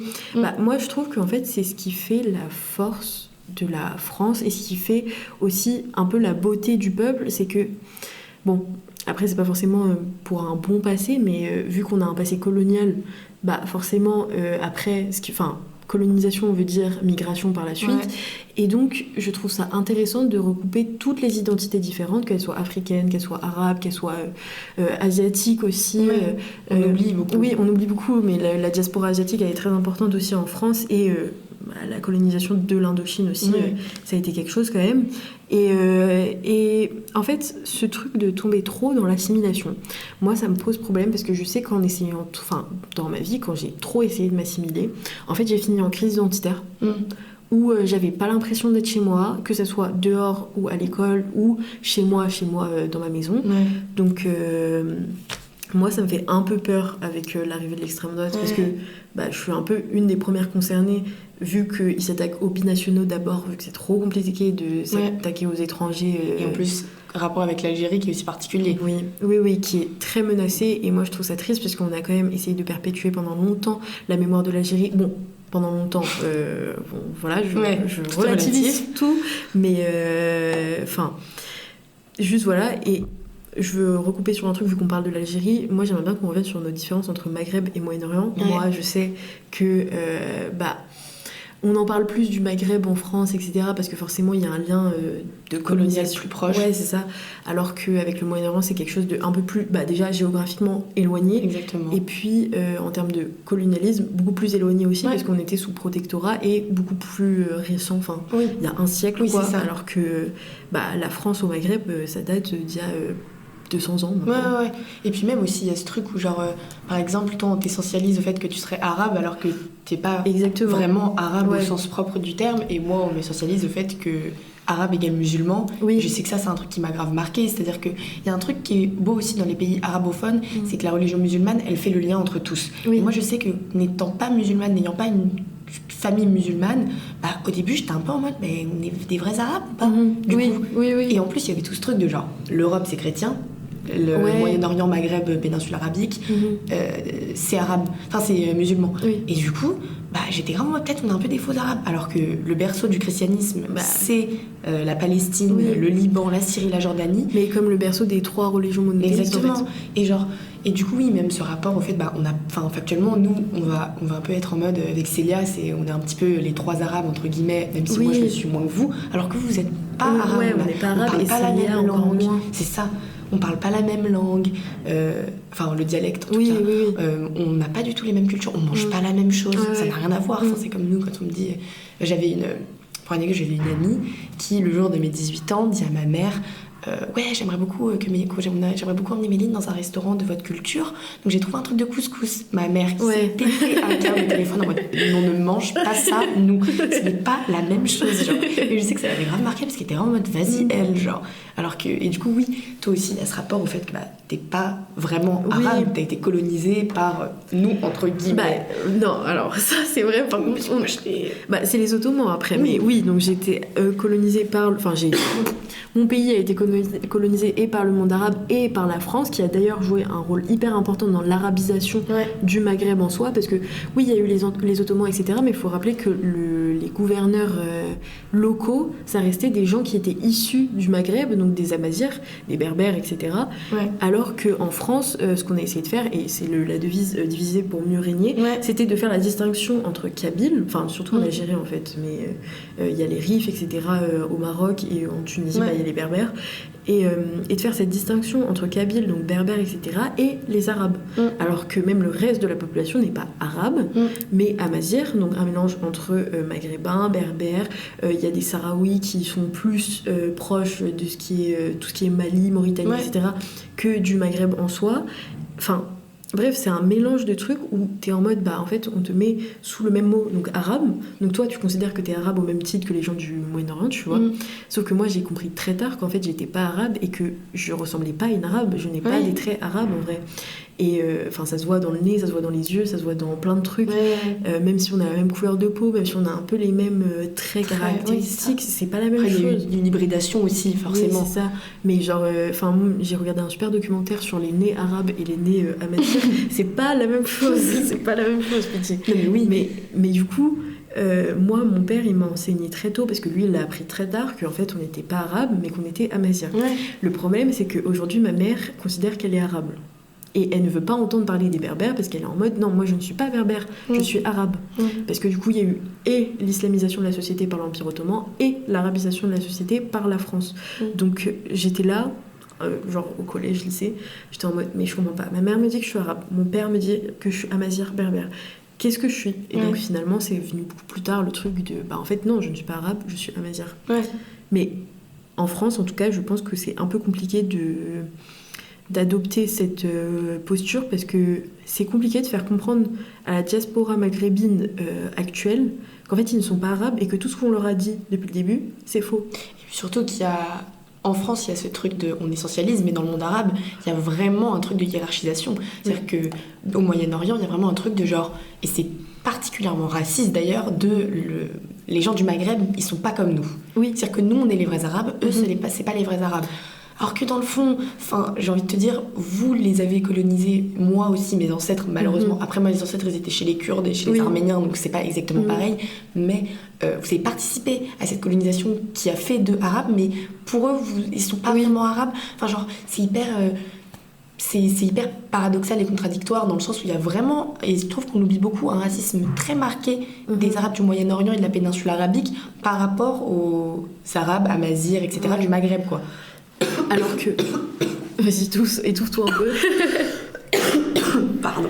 Alors qu'au Maghreb, justement, il y a grave ce truc de racisme entre berbères et soi-disant arabes, qui ne sont pas vraiment arabes, mais ça, j'en parlerai in my book. Parce qu'à partir du moment où on a deux langues qui ne se ressemblent pas du tout, et une langue qui est empruntée et au berbère, et au français, et à l'arabe, tu ne peux pas te considérer arabe, littéralement. Et t'en as un peu parlé quand t'as parlé d'assimilation avec ta mère, etc. Mais moi, je voulais savoir, toi, ton rapport à tes amis que t'as eu dans le 18, enfin je lis où t'habites, mais c'est important pour moi. Pas chez moi, s'il vous plaît. C'est moi tranquille. C'est important pour moi de préciser que tu viens du 18 entre tes amis blancs, parce que t'as une majorité d'amis blancs quand même. Est-ce que à un moment dans ta vie ça a été important d'avoir des amis arabes? c'est vraiment un truc que je me suis toujours posé comme question, parce que déjà, dans mes souvenirs, j'ai eu très peu d'amis d'origine arabe avant vous, avec Célia. J'en avais une en maternelle, enfin non, en primaire qui s'appelait Léna. Je me souviens qu'on était très copines, et je sais que, en fait, sur le moment, j'ai jamais eu ce sentiment justement d'avoir des amis qui me ressemblent, entre guillemets. Déjà qu'aussi, moi, j'ai jamais traîné avec des gens de la diaspora syrienne ni libanaise. Ouais. C'est toujours été le rapport à des gens qui me ressemblent, entre grosses guillemets, ce sont des maghrébins. Oui, parce qu'il y a... Et du coup, ils me ressemblent pas vraiment en plus. Ouais. Et donc, je sais que j'ai toujours eu des amis qui sont français, ou alors qui ont une autre biculture. Par exemple, j'ai un très très bon ami à moi qui est finlandais. Et donc lui, par exemple, je suis toujours très comparée à lui parce que lui, sa mère lui parlait finlandais. Il a grave une culture finlandaise. Il allait souvent en Finlande, etc. Et donc je pense que comme j'ai jamais rencontré de gens qui me ressemblaient à part ma mère a une très très bonne amie qui a une fille et avec qui on était un peu copines quand on était petite, mais pas plus que ça non plus, quoi. Mais et donc je pense que du coup j'ai fait ce transfert avec juste le rapport aux gens qui ont une autre origine. Ouais, ok, je capte. Et après il y avait aussi moi ce rapport aux cheveux, parce que du coup moi ma mère, et je sais que ça, c'est un truc qui m'a grave marqué, mais ce rapport justement d'avoir des amis qui se ressemblent, etc., c'était aussi physique. Okay. Moi je sais que j'ai eu énormément de mal à assumer mes cheveux bouclés, parce que ma mère s'est toujours fait un brushing. J'ai jamais vu, déjà j'ai appris très tard que ma mère avec les cheveux bouclés, et en plus ça moi je savais pas. Et je sais que par contre c'est un truc qui m'a grave marqué dans avoir des amis qui me ressemblent culturellement, c'est un peu une extension de la culture, mais du coup physiquement, c'est quand j'ai commencé à avoir des amis avec les cheveux bouclés. Okay. Parce que ça m'a grave marqué de me dire ah, c'est des gens un peu comme moi. Et du coup, en plus de fait, souvent les filles qui avaient les cheveux un peu bouclés, c'est parce qu'elles avaient des origines maghrébines ou des origines arabes. Et je sais que c'est à ce moment-là où j'ai eu besoin d'avoir des amis qui me ressemblaient. C'était le rapport au physique, à assumer que j'avais les cheveux bouclés et que j'étais belle avec mes cheveux bouclés. Et c'est encore un truc dont j'ai du mal, c'est-à-dire que souvent même nous on en parle quand on se lèche les cheveux entre nous, on est en mode putain arrête tes conneries, c'est beaucoup mieux les cheveux bouclés. Mais je sais que moi ça a été du coup pas sur ce rapport avec des amis non blancs, mais des amis qui me ressemblent physiquement. Donc, et c'était vraiment le rapport aux cheveux. Genre je sais que moi ça m'a grave marqué, je sais pas si toi ça t'a marqué ou pas. En soi, moi, le rapport aux cheveux m'a grave marqué, mais quand j'étais très petite, et au début collège, c'est parti parce que j'ai commencé à faire mes boucles. Donc ça m'a un peu moins marqué, mais en fait, très jeune, j'étais dans le truc de non, moi j'assume qui je suis. Et j'assume que j'ai les cheveux bouclés comme mon père, et j'assume que ma mère n'a pas, parce que ma mère factuellement n'a pas les cheveux bouclés, elle a les cheveux lisses. En Algérie, il y en a plein. C'est ça, donc il y a un truc qui m'a un peu, ça m'est un peu rentré dans la tête en mode, en fait, toutes les Arabes n'ont pas forcément les cheveux bouclés. Moi j'ai les cheveux bouclés, mais ça veut pas forcément dire que je suis arabe. Donc du coup j'ai pris vite le truc en main. Mais par contre, moi ce qui m'a un peu plus tracassée dans ma vie, c'est ma couleur de peau. Oui. Parce que du coup, comme j'ai dit, j'ai vécu toujours dans des villes de blancs, dans des écoles de blancs, etc. Et donc je savais que j'étais pas forcément la norme. Et surtout, avant, il y avait grave un culte de la blancheur. Oui. Parce que c'est très récent le truc de c'est la mode d'aller bronzer, de devenir littéralement si teinte au-dessus de ta vraie couleur. Mais moi, quand j'étais petite, c'était pas du tout ça. Et je me rappelle de mes copines blanches en primaire qui viennent me dire mais en fait, on comprend pas, t'es de quelle couleur, genre. Et on me disait que j'étais grise alors que vraiment, c'est comme quand on t'invente des origines. Enfin, non mais oui, c'est ça. Parce que justement, en vrai, t'as une couleur de peau plus marquée que la vision, les stéréotypes qu'on a des Algériens en France. Par exemple, Célia, elle a pas du tout la même couleur de peau que toi. Pour l'instant, vous avez des origines communes. Mais elle passe plus pour une Algérienne que moi. Donc c'est pour ça que moi, on me prend souvent, on pense souvent que genre, je suis soit antillaise, soit... Enfin, vraiment, on m'a sorti des trucs de ouf des fois. L'Inde, quand même, c'était pas mal en vrai. L'Inde, c'est pas mal. Alors que la diaspora indienne en France, j'en parlerai dans mon livre, mais elle est pratiquement inexistante. Donc, mais toi, est-ce que t'as d'autres traits spécifiques à part tes cheveux, plus au niveau du visage? Moi, je sais que j'ai remarqué vite que j'avais pas les mêmes sourcils que les autres meufs. Les poils. Oui, non, mais la pilosité. Ça, c'est un truc. Mais moi, c'est limite devenu une blague. C'est-à-dire que très petite. Et aussi, ce rapport ce rapport au physique et au physique avec des traits différents, donc arabes, maghrébins, etc., il est grave différent. Moi, je sais que déjà mes yeux, j'ai plutôt des yeux en amande, je ressemble à ma mère au niveau du visage, donc ça, c'est un peu le truc aussi. Donc, j'ai toujours été très fière, c'est-à-dire qu'on me dit ah ouais, maintenant que tu dis ça, tes yeux, ils font un peu comme ça. Je suis en mode ouais, trop bien et tout machin. Mais après, sinon, il y avait ce rapport qui est moins visible, mais à la pilosité. Je sais que, par exemple, moi, depuis que je suis en 6e, je m'épile la moustache, genre. Ouais. Et donc, quand j'étais petite, ils me disaient, ouais, t'as de la moustache, t'es bizarre et tout. Et j'étais en mode, mais en vrai, Meuf, pareil. Non, mais ça, c'était horrible. Ouais. Même sur les jambes et tout. Ouais. Premier spectacle de danse, j'étais petite. Hein. J'étais vraiment petite. Je venais de rentrer au collège, j'étais en mode impossible. J'avais les jambes. Et parce qu'on a plus de poils. Oui. Donc, de fait. Et puis, même aussi, genre les petits cheveux, où les gens me disaient, ouais, c'est bizarre, t'as plein de petits cheveux qui veulent et tout. J'étais en mode, bah, enfin, c'est bon, laissez-moi tranquille. Genre. Je sais que ça, c'est un truc qui m'a marqué. Mais après, moi, je pense que, comme factuellement, j'ai pas des traits.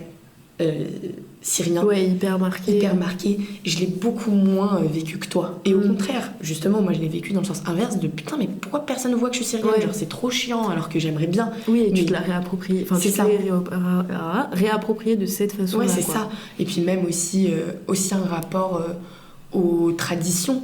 Après, c'est un peu plus large, on n'est plus sur le physique, on est sur le culturel, ce rapport aux traditions où genre, moi, j'ai pas vraiment de fêtes qui sont propres à la Syrie parce que c'est des fêtes religieuses, mais du coup comme ma mère croit plus trop, moi j'ai jamais vraiment cru, voilà, et genre je sais que Pâques c'était un truc où genre d'ailleurs j'ai un rapport particulier à Pâques parce que c'est Pâques 2010 que je devais faire en Syrie et que j'ai jamais fait, donc j'attends de faire un Pâques en Syrie parce que c'est vraiment genre Pâques en Syrie avec ma famille chrétienne parce que c'est vraiment le truc et tout, et genre ce truc de genre moi j'ai jamais eu vraiment de fête syrienne, genre on n'a jamais fait de fête, on ne s'est jamais habillé entre guillemets en syrien, genre si quand j'étais petite genre ma grand-mère m'a ramené des djellabas, mais genre c'est trop, avec Victoire on en parlait tout à l'heure et elle me disait ouais l'habit traditionnel musulman c'est la djellaba, et j'étais en mode pas vraiment en vrai, parce que moi ma famille syrienne elle porte des djellabas, après c'est très lié à la religion, de toute façon les pays arabes sont très liés à la religion, à l'islam en général, mais genre j'ai pas d'habit syrien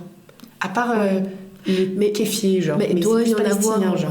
Doit y en avoir, et c'est des choses un peu plus méconnues, parce que moi je sais que j'ai appris que très récemment qu'en fait les tenues traditionnelles algériennes c'était pas que en fait c'est même pas l'algérien le caftan mais la djellaba, mais que en fait il y avait le karakou, tu sais c'est la petite veste, que il y avait plein de trucs, en fait, je trouve ça triste parce que vraiment on a eu une grosse essentialisation qui a tout généralisé en tout ce truc sur l'islam, tout ce truc sur les habits, tout ce truc sur la langue, tout ce truc sur la nourriture aussi. Donc mais par rapport au trait spécifique, moi je voulais surtout parler du nez parce que moi c'est un truc qui m'a beaucoup complexé pendant longtemps, pendant très très longtemps. J'ai un nez très français, malheureusement. Malheureusement, donc je peux pas. Et moi, donc de face ça va, mais c'est de profil. Et des traits plus marqués, genre ça que tu veux dire. De profil surtout. Parce que de face, en fait, j'arrivais à cacher le fait que j'avais un gros nez, entre guillemets. Tu mets bien des guillemets. Oui, je mets des guillemets parce que je le pense même plus. Mais j'arrivais à cacher le fait que j'avais un gros nez, entre guillemets, par le fait que de devant, mon nez était très fin. Et c'est une des caractéristiques d'ailleurs des maghrébins, c'est qu'on a le nez très fin de face. Et c'est un truc qui m'a beaucoup complexée. Je comprenais pas pourquoi j'avais pas le même nez que mes copines qui étaient tout petits, tout rikiki, tout rebondi, etc. Et que moi, j'avais un nez que je trouvais moche. Je sais que ce qui m'a beaucoup perturbée, c'est toutes les histoires sur Cléopâtre, où on lui met un autre nez. Où j'étais en mode, mais je comprends pas, Cléopâtre, c'est la Cléopâtre dont tout le monde pense quand on parle de Cléopâtre, elle est égyptienne, mais il y a plein de Cléopâtres, dont une algérienne, et j'étais en mode, je comprends pas pourquoi elle a un nez comme mes amies blanches et pas comme moi.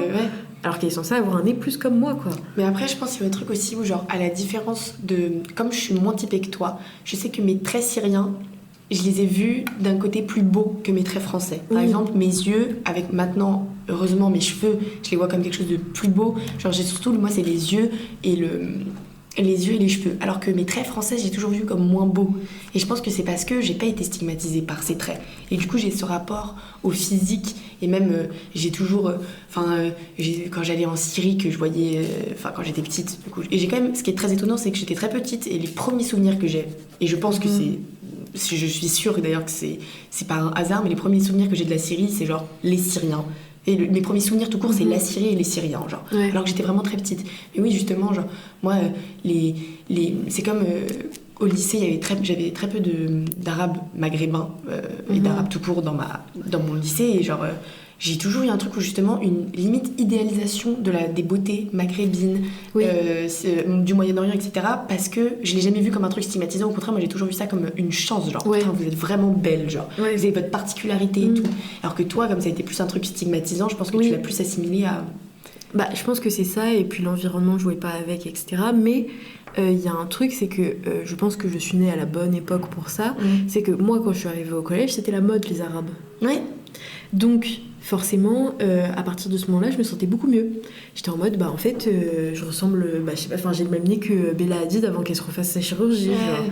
Et il y a grave eu ce truc, et j'ai surtout beaucoup abusé, mais ça, de toute façon, c'est les travers que chacun répète, dans le arabe, la stigmatisation de l'arabe classique que les blanches aujourd'hui reproduisent par l'arabe fishing, etc.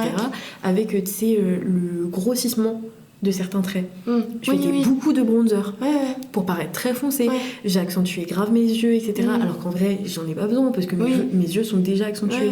Donc vraiment, je mettais en valeur énormément mes traits maghrébins parce que c'était perçu par la société comme bien, le fait d'être bronzé, le fait d'avoir les cheveux bouclés, à un moment c'était la mode, le fait d'avoir les yeux clairs. Ça, j'en parlerai dans mon livre, hein, c'est la mode d'avoir les cheveux bouclés. Alors qu'avant c'était compliqué. Le fait d'avoir les yeux clairs, un peu en amande tirée, entre guillemets, du coup j'accentuais grave tout ça. Mais d'un autre côté, après je me rendais compte qu'en fait je servais juste la société qui me stigmatisait. Et donc j'ai eu une période un peu horrible où en fait je me disais que j'ai pas envie de ressembler à une arabe parce que c'est encore pas trop bien vu, mais j'ai envie de ressembler à une métisse. Ah ouais? Ouais. Putain. Et donc il y a eu tout ce truc de je me fais des plaquages comme elle, je suis pas allée jusqu'aux tresses, etc. Tu vois, mais plus genre dans la manière de se coiffer, dans la manière de se maquiller, etc. J'essaye de moins paraître arabe, mais de plus paraître métisse parce que ça passait mieux. Et pendant longtemps, je mentais aux gens que je croisais dans la rue qui m'abordaient en disant je sais pas, je suis martiniquaise française. Ah ouais, parce que fou. Ouais, parce que j'avais pas envie qu'on me stigmatise en tant qu'arabe. C'est fou. Et c'est vraiment. Et je pense que c'est en ça qu'on a aussi un rapport hyper différent aux origines. Parce que toi, tu l'as vécu. J'irais pas jusqu'à dire comme un poids, parce que je pense pas que tu l'aies vécu comme un poids. En vrai, je pense pas non plus. Pas un truc autant positif que moi je l'ai vécu. C'est ça. Parce que il est moins marqué. Je pense que c'est ça. Mais genre, enfin, tu vois, moi j'ai jamais eu de trucs comme ça. Au contraire, c'est un truc de con. Et puis même à chaque fois, les filles elles se foutent un peu de moi parce que je suis en mode Méline avait dans combien de temps faut attendre combien de temps avant qu'elle dise qu'elle est sérielle, genre on fout un peu de moi. Mais genre, tu vois, à l'inverse, c'est genre jamais j'ai caché. Limite, j'en abuse. Limite, c'est des fois on est en mode genre non mais après moi je trouve ça bien, de toute façon maintenant je suis même dans la même logique que toi. Oui c'est ça, c'est que maintenant à partir du lycée ça allait beaucoup mieux. Je veux juste faire un disclaimer, je faisais pas de l'appropriation culturelle, hein. J'étais très au courant de ce que ça voulait dire les créoles, de ce que ça voulait dire les plaquages, de ce que bref tout et j'ai jamais revendiqué ça comme la culture arabe, juste moi j'avais un problème identitaire. Par rapport à ça et tant qu'on reste encore un peu dans le physique, moi je veux qu'on parle du rapport avec les garçons en tant que femme arabe, parce que moi ce qui m'a amenée à dissimuler le fait que j'étais arabe ou au contraire à l'outre-montrer, enfin le surmontrer, c'était un peu mon rapport avec les garçons quoi. Oui mais toi il était beaucoup plus marqué que moi par exemple, mais je sais que toi ça a été vraiment un truc où genre c'était limite c'était hyper stigmatisant. Et puis même, moi je sais, des fois je me réalise que mon père sort avec une arabe. Enfin, il marie avec une arabe. Et ça m'a fait bizarre quand je me suis dit ça une fois. J'étais en mode, genre c'est vraiment l'archétype de donc, ce blanc qui a dragué une arabe et qui l'a ramenée en France et elle vit avec lui, genre. Et du coup j'étais en mode, il faut... Et du coup moi, à l'inverse de toi, je sais que j'ai toujours eu ce truc où genre, j'ai toujours essayé de me dire... Il faut pas en avoir un rapport complètement malsain. Parce que justement, il y a ce rapport malsain, il faut pas non plus tout essentialiser. Par exemple, moi je considère pas que mon père ait stigmatisé ma mère. Oui, parce qu'elle est arabe. Mais par contre, il y a tellement d'hommes, et c'est ce que toi, tu vis beaucoup, qui te stigmatisent parce que t'es maghrébine. Oui. Moi, je veux revenir sur 2 points. C'est que, du coup, quand j'étais très petite, au collège, c'était pas la mode. Enfin, au début, collège, c'était pas la mode. Il y avait encore la mode des blondes, des traits fins, etc., des yeux bleus et tout. Donc, je me disais, en fait, moi, je vais jamais trouver quelqu'un en France parce que je suis au goût de personne. Alors que c'est totalement faux. Enfin, les goûts et les couleurs, c'est... propre à chacun a son style entre guillemets, même si je trouve ça plus ou moins problématique. Et du coup pendant très longtemps j'ai mal vécu ça, donc ça veut dire que quand c'était à mon tour de plaire, j'en ai énormément abusé et je pense que je parlais trop du fait que j'étais arabe, je pense que je m'axais trop certains traits arabes et du coup ce qui fait que pendant longtemps j'ai attiré des gros blancs mais complètement fétichistes des arabes, et j'en parle dans le podcast avec Louise justement. Et ça pour moi je l'ai extrêmement mal vécu parce que j'étais en mode ok on m'aime, t'as capté, genre je plais mais je plais pas pour les bonnes choses, je plais pas parce que je suis Wissem Chambéry actuellement, je plais parce que je suis arabe et parce que le mec est fou des Arabes. Et généralement, ça va avec, mais le mec, il va être passionné de littérature arabe, il va être passionné de géopolitique arabe, il va c'est pour ça que c'est problématique. Ouais. C'est pour ça que c'est problématique. Donc, t'as tout le package des hommes blancs comme ça. Ouais. Et de l'autre côté, vu que t'es biculturel, binational, bah, les hommes arabes, oui, ils aiment pas. Oui. Parce que t'es trop francisé. Ouais. Non, mais je vois ce que tu veux dire. Moi, je l'ai pas vécu, mais c'est un truc qui est hyper documenté, heureusement. Enfin, c'est de plus en plus documenté. Ce n'est pas énormément, mais c'est plus... Et puis surtout, c'est un truc dont nous, on parle beaucoup de ça. Parce qu'on sait que c'est un truc, sans vouloir non plus exposer ta vie privée, mais t'as un petit peu souffert en vrai. Parce que bah, c'est aussi... ça, le rapport, du coup, aux origines, il devient hyper malsain, alors que c'est pas censé être un rapport malsain. Mais je sais plus où je voulais en venir, mais en tout cas, c'est pour dire que moi, j'ai pas du tout vécu ça, tu vois. Je l'ai pas du tout vécu. Et tu penses que c'est dû à quoi que tu l'aies pas vécu? Parce que j'ai l'impression quand même que c'est average expérience de femmes arabes en France. Mais parce que je ressemble pas à une arabe en vrai. Tu penses que c'est ça? Pour ça. Et je pense que c'est pour ça, et parce que si moi j'ai pris l'assimilation à la Syrie et à cette culture syrienne et arabe, parce que c'est pas vraiment pareil, je trouve, la culture arabe en général et la culture syrienne, elle est arrivée plus tard. Pour moi, elle est arrivée au lycée en vrai. Elle est arrivée au lycée, c'est-à-dire que j'ai toujours dit que j'étais un peu, mais après c'est des trucs de con, mais je me souviens en maternelle, c'est des trucs de merde, mais je me souviens, non c'était en primaire je crois, où je sais pas, où j'avais une prof qui était venue me voir en me disant si ta mère est venue parler de la Syrie et tout, j'étais revenue genre tellement fière, en mode ouais on va venir parler de la Syrie et tout, c'est trop bien, mais je sais que cette assimilation, elle est venue vraiment quand je suis arrivée au lycée, parce que moi du coup j'étais dans un lycée, dans le 17e, un lycée vraiment très très privilégié. Factuellement, c'est un très bon lycée du nord de Paris, où il y avait très peu d'arabes maghrébins, ni d'arabes tout court. De toute façon, des arabes du Moyen-Orient, j'en ai pas croisé beaucoup dans ma vie. En France. Factuellement, enfin si, j'ai un pote égyptien, mais est-ce que c'est aussi ce rapport à l'Égypte, c'est ni vraiment Moyen-Orient, ni vraiment Maghreb, c'est vraiment propre à lui-même, quoi. Mais ouais, c'est venu vraiment au lycée, aussi par acte de révolte, parce que du coup c'était un lycée qui était politiquement plus à droite, très à droite d'ailleurs, et je sais que moi on me disait un peu la gauchiste communiste islamiste, mais j'étais en mode je ne suis pas musulmane pour commencer, mais c'était un peu en vrai, j'étais en mode ouais gauchiste, islamiste, communiste, arabe, tout ce que vous voulez, féministe, écologiste, tous les trucs wokistes, tout ce que vous voulez, mais je sais que du coup aussi mon affirmation politique est passée par mon affirmation de ma culture et de mes origines, et d'ailleurs, je sais même pas si c'est dans quel sens c'est. Je sais même pas si c'est mes origines qui affirment mon côté culturel, enfin mon côté politique ou l'inverse. Bon, du coup, là, on va entrer dans les dernières questions un peu parce que le podcast est assez long, mais je voulais te poser comme question, parce que je te l'ai déjà posé par rapport à ta mère, mais toi, comment tu te sens en tant que femme à moitié arabe, du coup, mais quand même arabe en France? Est-ce que t'as déjà subi du racisme par rapport à ça? Est-ce que t'as déjà senti ta différence? Tu m'as déjà dit que non, mais plus fondamentalement. Et voilà, et surtout, tu portes pas le nom de famille de ta mère? Non, je porte pas le nom de famille de ma mère. C'est d'ailleurs, il y a des démarches pour le porter que je voulais faire avec ma sœur. Je crois aussi qu'on voulait le faire parce que du coup déjà ma mère, on porte pas son nom parce que elle, juste traditionnellement, elle a toujours été habituée en Syrie à prendre le nom de l'homme. Et de toute façon en France, il y avait la même doctrine morale entre guillemets, donc elle l'a pas pris. Mais du coup, oui, pour revenir sur moi en tant que femme arabe, déjà, comme j'ai pris du temps à développer mon identité en tant que arabe et en tant que femme aussi séparément, mais alors les deux ensemble, je pense que je suis encore en train de le faire et que ça passe par des choses physiques qui se voient, etc. Mais après, je sais même pas si je pourrais dire que j'ai une identité différente en tant que femme et femme arabe, dans le sens où il y a aussi des dispositions qui font que, par exemple, par rapport à la religion, il y a aussi ce truc où, quand t'es une femme musulmane, t'as beaucoup plus cette vision intersectionnelle, par exemple, du féminisme, alors que moi, comme ma mère est chrétienne, du coup, j'ai déjà eu beaucoup moins ce rapport à, genre, une forme d'intersectionnalité qui serait personnelle. Après, du coup, je l'ai plus en étudiant la question d'un point de vue plus académique. Enfin, voilà, après, je suis beaucoup plus touchée par ces sujets-là, mais je sais même pas si j'ai vraiment une identité de femme arabe, parce que j'ai une identité de femme qui est quand même aussi française. Par exemple, je suis basée sur des valeurs dans le féminisme qui sont très françaises, très europano-centrées, occidentalo-centrées en gros. Et mais après, c'est vrai que forcément, ça me touche beaucoup plus, toutes les histoires d'arabe fishing, toutes les histoires de stigmatisation de la femme maghrébine, comme on a parlé. Moi, ça me touche moins personnellement, mais du coup, ça me touche de façon plus dérivée, mais ça me touche quand même.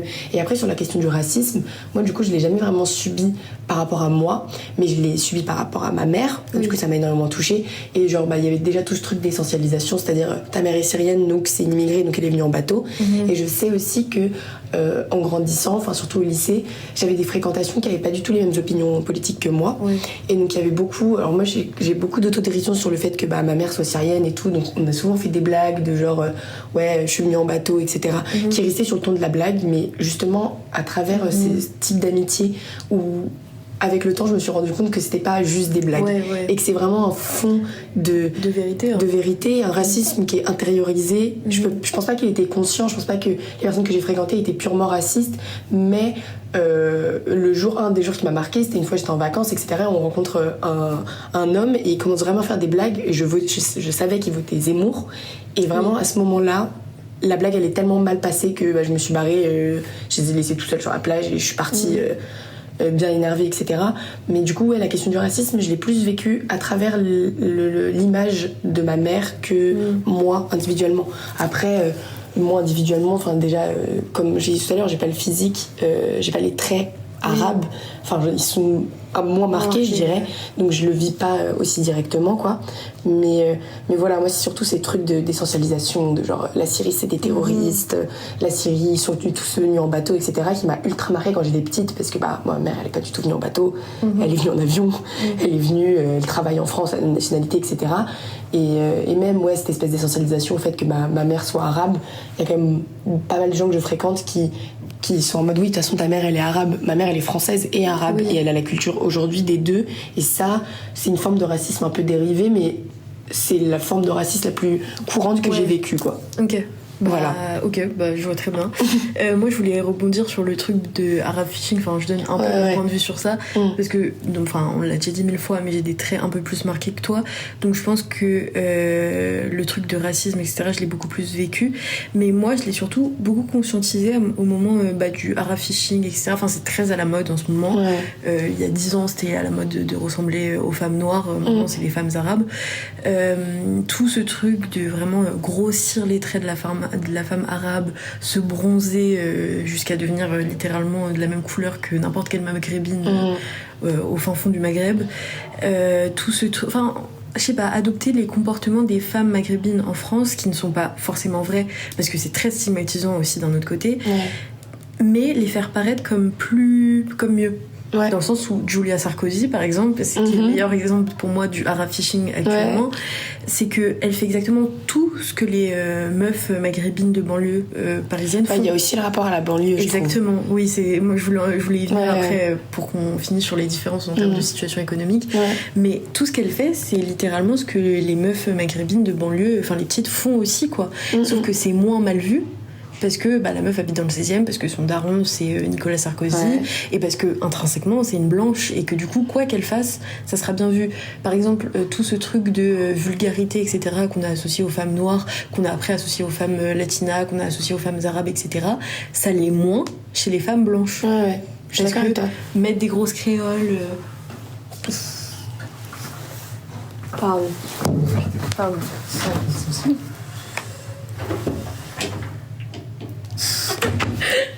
Je même dans les backrooms, mettre des grosses créoles, porter des décolletés, avoir quand même des formes qui sont assez typiques de la région, en tout cas africaine. C'est des choses qui sont moins mal vues quand c'est des blanches, et quand c'est des arabes, genre tout bêtement, je sais que tu me mets à côté d'une blanche qui a le même style que moi, je vais paraître forcément, mais aux yeux des gens, plus vulgaire qu'elle. Ouais, je vois ce que tu veux dire. Après, oui, ça c'est une vision aussi d'une grande partie de la population, mais qu'il faut pas essentialiser à tout le monde, tu vois. Bien sûr. Et bref, tout ce truc d'Arab Fishing, etc., ça montre encore une fois que à partir du moment où c'est dans les mains des blanches, c'est ok. C'est normalisé, alors qu'avant c'est hyper stigmatisé, etc. Et c'est considéré comme ghetto, entre guillemets. Et tu peux reprendre ça avec les blanches de Paris, et notamment du 16e, qui reprennent exactement le même style vestimentaire que les meufs de la banlieue, et surtout du 9-2, quoi. Mais c'est vraiment l'espèce de rapport à la banlieue aussi que moi j'ai moins vécu, parce que déjà j'habite dans Paris, mais que je vois tellement, c'est genre aussi cette espèce de c'est limite, je trouve, du fétichisme, moi, dans le sens où, genre, c'est ressembler à ce qu'on n'est pas, parce que à la base, c'est des gens défavorisés, c'est un peu des gens en marge, et que nous aussi, on est un peu comme ça, on est un peu différents. Et c'est en ça que c'est extrêmement problématique. C'est la même chose que la rap phishing. De toute façon, c'est le reprendre les mêmes codes, mais c'est en ça que c'est hyper problématique. Parce que, c'est purement de la stigmatisation au sens propre. Et vraiment, ce que tu disais de quand c'est dans les mains d'une blanche ou même d'un blanc, ça passe beaucoup mieux parce qu'on peut faire la même chose sur les hommes. Oui, bien sûr. Les casquettes Gucci. Exactement, la costéenne, où genre t'as des mecs du 16 qui se reprennent des codes comme ça alors que ils habitent dans des je sais pas combien de mètres carrés et que ils sont pétés de thunes. Oui, et que tout va bien dans la vie. Et que tout va bien et que eux, on va pas les qualifier de, je cite, wesh wesh, alors que certaines personnes vont être effrayées quand tu vas voir un noir ou un arabe habillé de la même façon. Oui. Enfin, ça, c'est vraiment du racisme banalisé, je trouve. Mais c'est pour ça que moi, je pense que c'est important d'ajouter vraiment de l'intersectionnalité partout, dans quoi qu'on dise, etc. Parce que, en fait, c'est pas une question d'être juste arabe, noir, blanc, mais c'est une question aussi de classe sociale. Parce que, forcément, depuis toujours, ce que les bourgeois font, c'est reprendre des trucs des classes populaires et les rendre à la mode. Enfin, il y a eu plein de trucs, là, actuellement, il y a eu la casquette Gucci. Il y a eu vraiment plein de trucs et donc je pense que c'est important d'être dans une vision en tout cas intersectionnelle. Et moi par rapport à ça, ce que je voulais dire surtout, c'est que du coup ce qui est intéressant avec Méline et moi, c'est qu'on a deux situations complètement différentes, sociales, économiques et même culturelles, qui font que moi j'habite en banlieue, j'ai toujours habité en banlieue dans des HLM, etc. Bon, on a bougé plusieurs fois, mais j'ai toujours habité dans des HLM, etc. Donc je suis un peu le stéréotype de la maghrébine parce que mes darons ont toujours habité dans des HLM. Et toi, du coup, Paris intramuros. C'est ça, Paris intramuros. Ma mère, elle est arrivée en France, elle a directement habité avec mon père qui vit à Montmartre en plus. C'est quand même assez particulier. C'est pas Paris intramuros à la limite, ou après c'est quand même le 18e. C'est vraiment un arrondissement aussi très particulier dans les deux sens, dans le sens où ça reste un arrondissement qui est en train de se gentrifier, qui est déjà très très gentrifié, qui est aujourd'hui bobo, voire bourgeois. Et je sais que moi, en ayant évolué dans ce milieu-là, moi qui ai grandi dans ce milieu-là, du coup, je me suis quand même approprié l'école, c'est-à-dire que je peux pas me revendiquer de classe défavorisée, ce serait complètement faux sociologiquement parlant, culturellement parlant, sur tous les points.